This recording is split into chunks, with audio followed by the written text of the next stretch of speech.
Kenyoku-ho, Jedoku-ho, Nentatsu-ho et j'en passe, ce sont ce qu'on appelle des techniques japonaises de Reiki. Des façons très précises de pratiquer le Reiki dans le quotidien.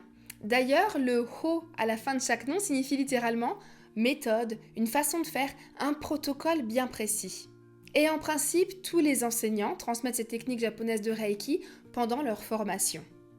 Par contre, ce que peu vont enseigner, c'est le mindset, la posture intérieure et la philosophie du Reiki. Parce que le Reiki, ce n'est pas seulement faire une technique, c'est aussi être.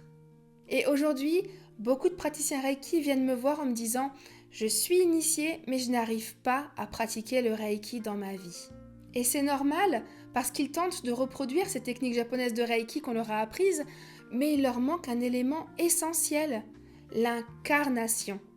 Le Reiki ne peut pas être uniquement dans le faire, il a besoin d'être incarné au quotidien. Alors si tu veux prendre soin de ton corps, de tes émotions, de ton esprit et de ton âme, pas uniquement à travers des techniques, mais aussi à travers une posture intérieure, eh bien il y a plusieurs chemins. Tu peux commencer par mon cahier Reiki.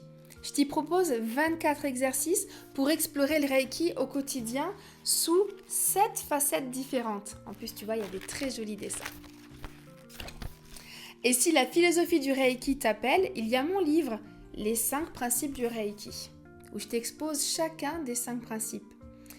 Où il y a encore la petite boîte pour vivre les 5 principes du Reiki au quotidien avec une affirmation ou un conseil à tirer chaque jour. Et si jamais tu ressens l'élan d'aller plus loin, de t'offrir une vie plus calme, plus alignée, encore plus consciente, alors rejoins mon école pour découvrir le mode de vie dans sa globalité. Parce que le Reiki, ce n'est pas seulement quelque chose que l'on fait, c'est quelque chose que l'on devient.